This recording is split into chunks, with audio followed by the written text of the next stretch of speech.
안녕하세요 봉투 친구 여러분, 오늘도 귀한 시간 내주셔서 감사합니다. 소중한 시간 내주신 만큼 여러분들에게 정말 도움되는 내용 알려드리겠습니다. 9월부터 갑자기 시중은행들이 주택담보대출을 규제하겠다라고 얘기하고 있어요. 우리은행을 시작으로 KB국민은행, 신한은행 뿐만 아니라 시중 5대 은행은 대부분 다 주택담보대출 규제를 시작을 했고요. 더불어서 카카오뱅크도 주담대 규제를 하겠다, 심지어 보험사인 삼성생명도 주담대 대출을 까다롭게 보겠다, 이렇게 얘기를 했어요. 이런 갑작스러운 주담대 규제에 실수요자들이 굉장히 힘들 것 같습니다. 특히 하반기에 주택 구입을 고려하시는 분들은 정말 당황스러울 것 같아요. 하지만 당황스럽다고 넋놓고 있으면 안 됩니다. 방법을 찾아야죠. 여러분들이 소중한 시간 내서 이 영상을 봐주시는 만큼 대출 규제를 해결할 수 있는 좋은 방법 3가지 알려드릴 거고요. 그리고 주택담보대출을 하는 데 있어서 알면 정말 도움되는 꿀팁까지 말씀드리도록 하겠습니다. 영상 끝까지 시청해 주시고요. 이제 시작해 보겠습니다.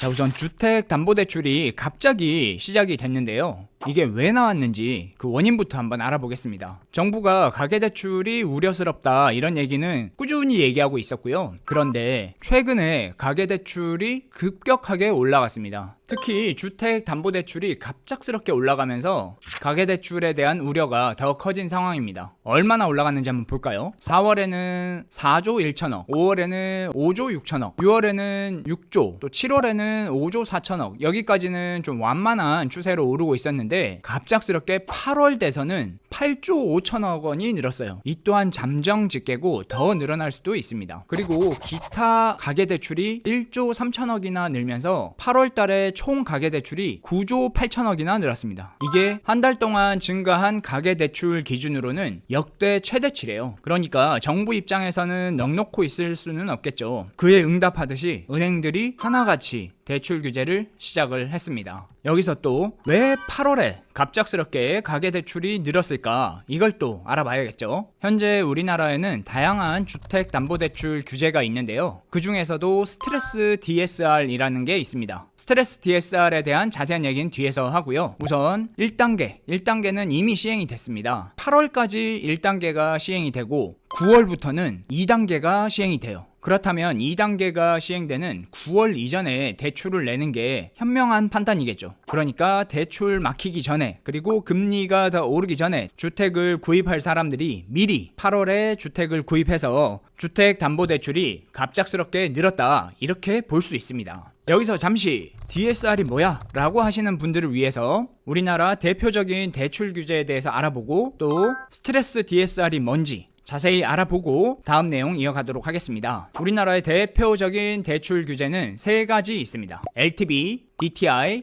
DSR. 이게 다 영어로 돼 있다 보니까 확 와닿지 않는 부분도 있어요. 우선 LTV부터 알아보겠습니다. LTV는 Loan to Value Ratio의 약자고, 그 중에서 LTV 요 3글자를 따서 LTV라고 부릅니다. 한글로 얘기하자면 주택담보대출 비율, 이렇게 얘기할 수 있고요. 현재는 LTV 70% 혹은 규제지역 같은 경우에는 LTV 30%까지 대출 규제를 하고 있어요. 이게 뭐냐? 5억짜리 집을 산다. 그런데 LTV 70%를 규제를 받는다 라고 하면 5억에 70%, 그러니까 3억 5천만 원까지만 대출이 나오는 겁니다. LTV 30%라면 5억짜리 집을 구입할 때 1억 5천까지만 대출이 나오는 거죠. 이 LTV 규제는 나온 지가 꽤 오래됐어요. 그래서 그런지 지금은 크게 효력이 있지는 않은 상태입니다.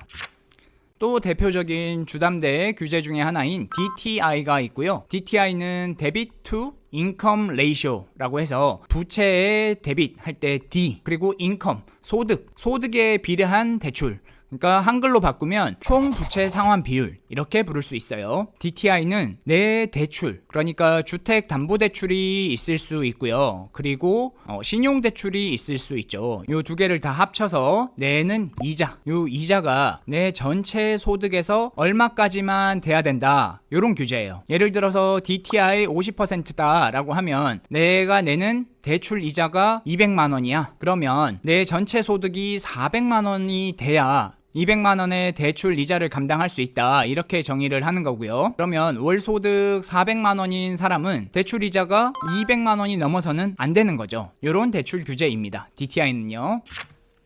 그리고 최근에 가장 강력하고 우리를 옥죄고 있는 대출 규제가 DSR입니다. DSR은 데빗 서비스 레이시오의 약자고 한글로는 총부채 원리금 상환 비율이라고 불립니다. DTI하고 뭐가 다르냐? 앞에 DTI는 대출 이자에 대한 부분만 있었는데요.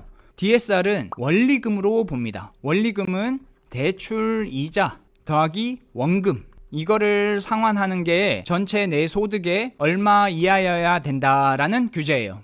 뒤에서 자세히 알아보겠습니다. 그래서 지금 현재 우리나라에서 대표적인 주택담보대출 규제는 LTV, DTI, DSR 이렇게 세 가지가 있는데 이 중에서 DSR이 가장 강력하다, 이렇게 아시면 되고요. 여기서 그치지 않습니다. 이제는 앞에 스트레스라는 단어를 하나를 더 붙여서 스트레스 DSR 규제가 시작이 됐는데요. 스트레스, 이 말로만 들어도 스트레스인데 진짜 스트레스 받게 하는 대출 규제입니다. 우선 기본적으로는 원리금 상환 비율이라는 이 DSR을 따라가는 거는 맞고요. 앞에 이 스트레스라는 부분은 내가 현재 4%의 대출 이자로 대출을 했는데 금리가 올라서 4.5%가 될 수도 있잖아요. 그래서 이 미래를 감안해서 4.5%에도 이 DSR을 버틸 수 있느냐, 이런 것들을 고려해서 대출 규제를 하겠다, 이겁니다. 과거에 저금리가 계속될 때는 전혀 문제가 없었는데 최근에 금리가 갑작스럽게 올랐잖아요. 그러면서 대출 상환하는데 부담을 느끼는 사람들이 많아지면서 이것 봐라, 대출 금리가 올랐을 때 취약해지는 분들을 조금 더 대출 규제를 해서 은행 건전성을 좀 만들어 가야겠다, 이런 취지로 도입이 됐어요. 그러다 보니까 현재의 대출 금리 대비해서 얼마 정도 대출이 더 올랐을 때 이 대출 이자를 감당할 수 있냐 없냐, 요거를 따지는 거니까 기본적으로는 대출 규제가 더 강화가 됐다, 그렇게 볼 수 있습니다. 앞에서 8월까지는 스트레스 DSR 1단계가 시행이 되고 있고, 그리고 9월부터는 2단계가 시행이 된다라고 말씀을 드렸는데요. 이 1단계하고 2단계가 어떻게 바뀌는지 먼저 알아보겠습니다. 우선 이 DSR에 포함되는 게 주택담보대출만 해당이 됐어요. 근데 2단계부터는 주택담보대출 플러스 신용대출까지 감안해서 원리금 대출을 갚을 수 있는지 요거를 보는 겁니다. 그리고 1단계에서는 스트레스 금리의 25%만 적용을 했어요. 예를 들어서 향후 5년 이내에 1%포인트 정도 금리가 오를 예정이다 라고 한다면 그 중에 25%인 0.25%포인트만 적용을 하는 거예요. 그러면 현재 내가 4% 금리로 대출을 빌렸는데 여기서 스트레스 금리의 0.25%를 더해서 4.25%의 대출 금리가 됐을 때도 문제없이 원리금을 갚을 수 있냐, 이렇게 감안하는 거고요. 근데 9월부터는 2단계가 적용된다고 말씀드렸잖아요. 그러면 스트레스 금리의 50%가 적용이 됩니다. 그러면 향후에 1%포인트가 금리가 오른다고 하면 1단계 때는 0.25%포인트가 가만히 됐는데 뒤에는 0.5%포인트가 더해지는 거죠. 지금 현재 일반 시중은행들이 스트레스 DSR 2단계를 적용하면서 대체로 0.5%포인트 정도 대출 금리를 더 올리는 걸로 계산이 되고 있습니다.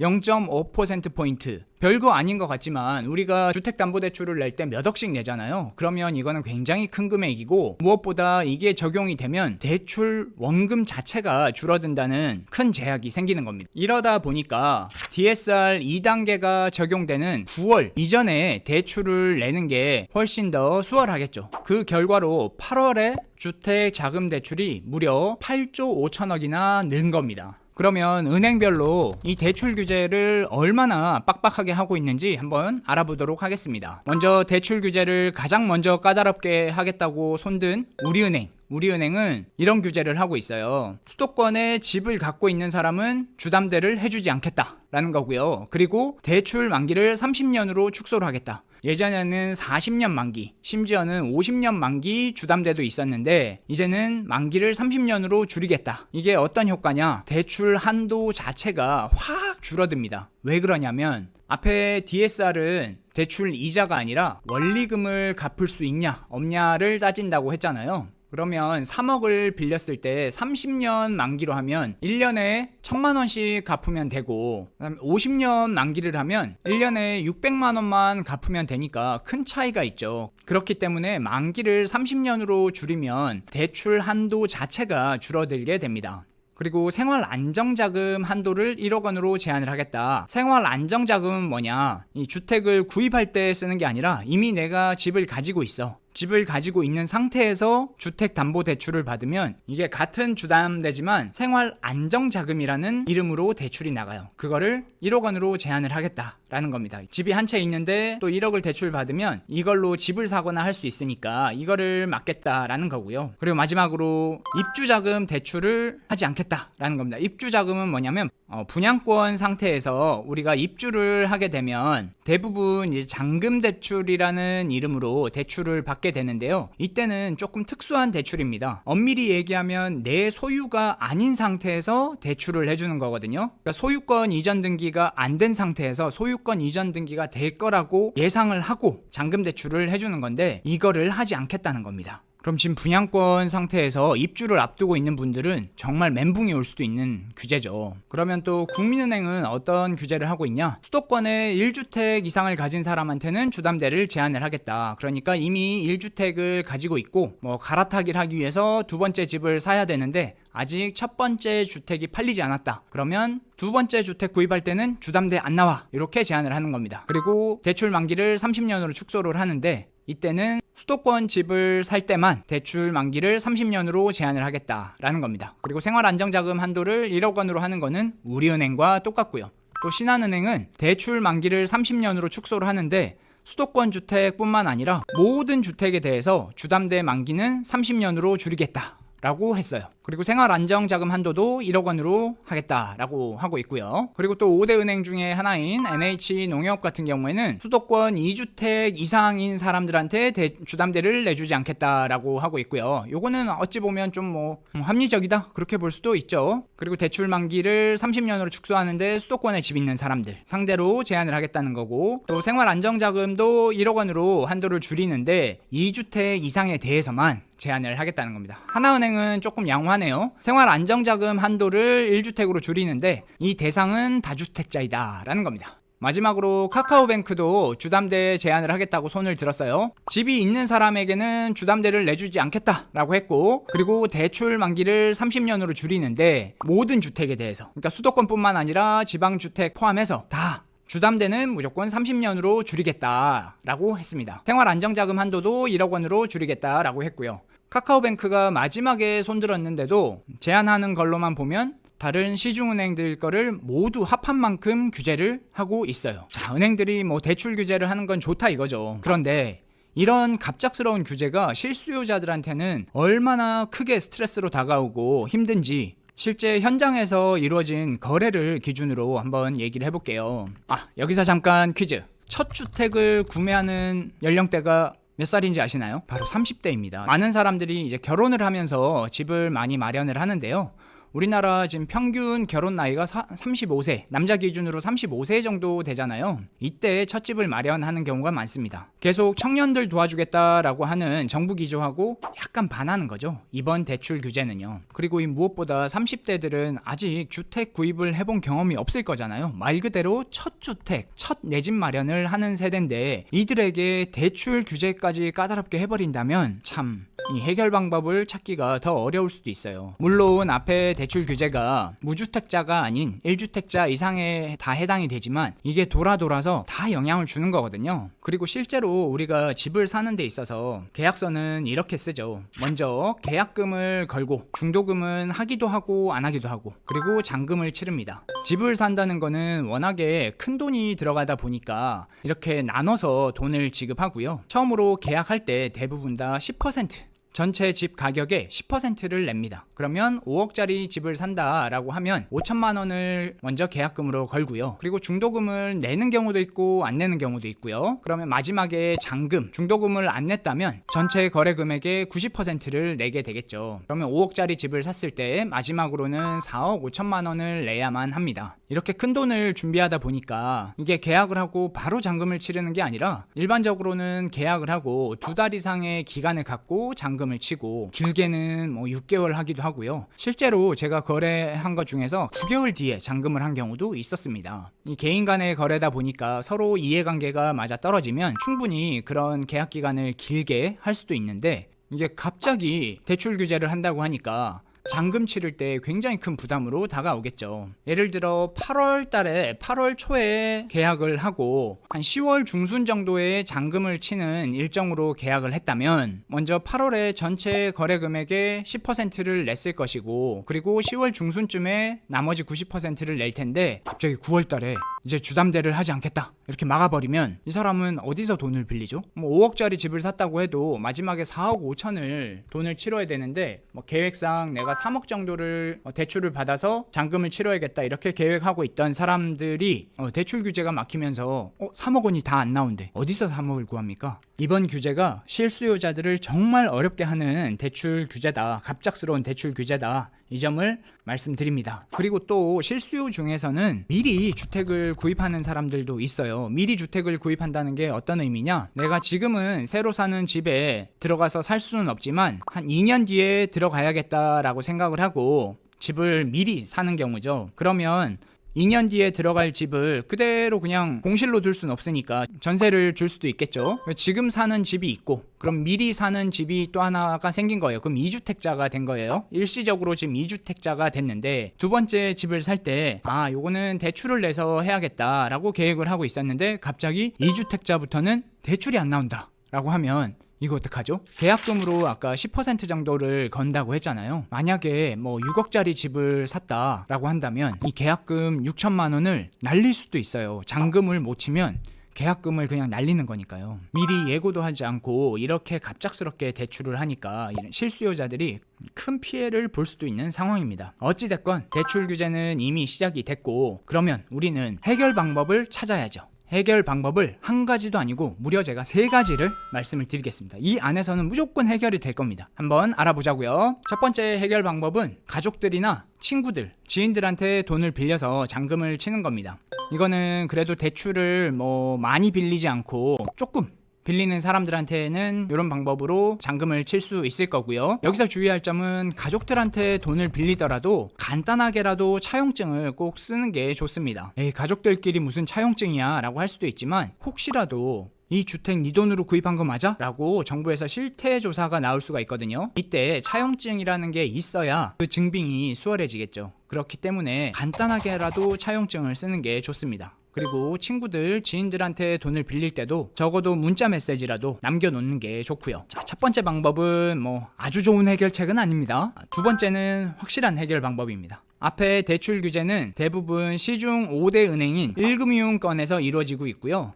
2금융권은 아주 까다롭게 대출 규제를 하고 있지는 않아요. 2금융권은 어떤 데인데? 라고 하면 새마을금고도 있고요. 그리고 일반적으로 보험사들 같은 데를 2금융권이라고 부르는데요. 여기는 아직 대출 규제가 아주 까다롭지는 않습니다. 아까 스트레스 DSR 2단계에 적용을 할 때 주담대 더하기 신용대출을 포함한 그 대출에 대해서 원리금을 갚을 수 있냐 없냐 요거를 본다고 했는데, 2금융권은 아직까지는 주담대만 보기 때문에 대출 한도 측면에서도 더 유리한 게 있습니다. 그런데 일반적으로 2금융권 하면 1금융권보다 뭔가 더 안 좋은 거 아니야? 이런 생각을 하기도 하고, 혹은 마치 대부업에서 돈을 빌리는 것처럼 그렇게 두려워하시는 분들도 있어요. 하지만 2금융권에서 대출을 해도 신용점수에 뭔가 지장을 준다거나 이런 거 전혀 없습니다. 그냥 1금융권이랑 동일하다 이렇게 보셔도 무방하고요. 대출을 낼 때는 똑똑하게 내야 되잖아요. 금리가 싸고 대출 한도가 많이 나오는, 그리고 요즘 같으면 금리가 그래도 예전보다는 올랐으니까 원리금이 부담될 수 있잖아요. 원리금 부담을 줄이기 위해서는 대출 만기가 길면 좋겠죠. 아까 얘기했던 50년 만기 이런 대출을 낼 수 있으면 조금 더 내 집 마련을 하는데 도움이 될 수 있겠죠. 2금융권에서는 아직도 50년 만기 이런 대출이 살아 있으니까 잘 알아보시는 게 좋습니다. 2금융권도 확실히 알아보자, 이게 두 번째 방법이고요.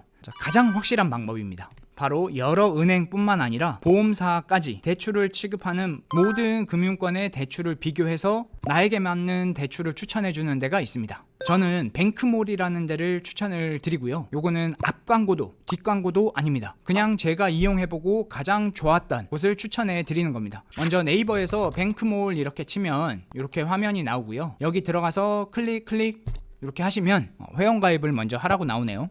그냥 회원가입 하셔도 됩니다. 저도 처음에는 이런 뱅크몰 같은 데가 이거 좀 불안한 거 아니야? 이 대부업 같은 데 아니야? 이런 의심을 했거든요. 그런데 이용을 해보니까 그렇지 않더라고요. 말 그대로 그 대출을 내는 사람하고 금융권을 연결해주면서 거기서 수수료를 받아먹는 회사이기 때문에 우리에게 해대거나 하지는 않습니다. 그리고 간혹 이런 뱅크몰 같이 대출 안내를 해주는 데서 빌리면 그냥 은행에 바로 가는 것보다 금리가 높은 거 아니야? 라고 생각할 수도 있는데 이 뱅크몰은 기본적으로 고객을 은행에 소개해주고 은행에서 수수료를 받는 구조이기 때문에 우리에게 피해가 가는 일은 없습니다. 우리가 대출을 일일이 비교해보고 알아보려면 이거 정말 힘든 일이거든요. 그러니까 여기 뱅크몰 같은 데 전화해서 바로 이제 내 조건을 얘기해주고 이러이러한 비용으로 대출을 얼마로 빌리고자 한다 라고 하면 그거 다 조회해가지고 가장 좋은데 몇 군데를 소개해주니까 그렇게 대출을 하시면 되고, 최종 마지막으로는 그 은행이나 보험사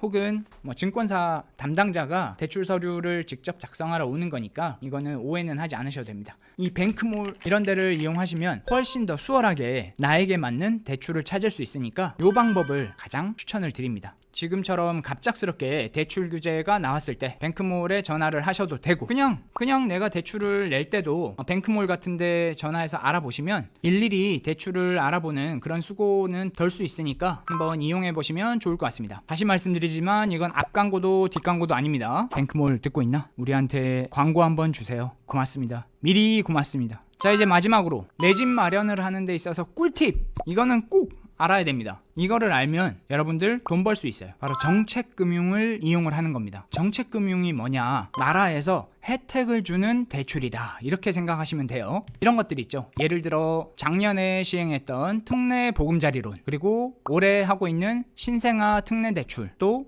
신혼부부 특례대출, 이런 것들, 이거는 나라에서 지원을 해주는 대출이거든요. 지원을 해준다, 이 얘기는 정부에서 세금을 써서 당신들한테 지원해서 대출을 해주겠다. 그럼 지원을 받아 먹어야 되는 거죠. 우리가 낸 세금 똑똑하게 활용을 하는 거다, 이렇게 생각하시면 되고요. 그리고 나라에서 해주는 무슨 혜택 중에서 조건이 까다롭다, 이런 거는 무조건 하시는 게 좋습니다. 조건이 까다롭다는 얘기는 특정 소수한테만 혜택을 주겠다 하는 거잖아요. 근데 내가 그 대상이 된다, 그러면 무조건 하는 게 좋습니다. 신생아 특례대출의 예를 한번 들어볼까요? 자, 신생아 특례대출은 대출 신청일 기준으로 2년 이내에 출산한 무주택 가구 에 해당이 되고요. 소득은 1억 3천만 원 이하, 요거 2억 원까지 늘린다고 했는데 아직까지 이게 제대로 적용되지는 않는 것 같아요. 그리고 자산은 5억 6천만 원 이하이고, 주택 구입 가격이 9억 이하, 대출 한도가 5억 이하, 대출 금리가 제일 싼 거는 무려 1.6%부터예요. 요즘 아무리 대출 금리가 내렸다고 해도 다 4% 정도 나오거든요. 잘 나와봐야 3점 후반대가 나오는데 대출 금리를 1.6%부터 해준대요. 대박 아닙니까? 앞에 이렇게 까다로운 조건 몇 가지를 달았잖아요. 근데 내가 여기 해당이 된다? 그럼 무조건 신청을 해야 되는 거죠. 그래야 내가 낸 세금에 대해서 혜택을 받을 수 있다, 이렇게 생각하시면 되고, 이 신생아 특례대출에 대해서 자세히 알고 싶다면 다음 영상도 같이 봐주시면 되겠습니다.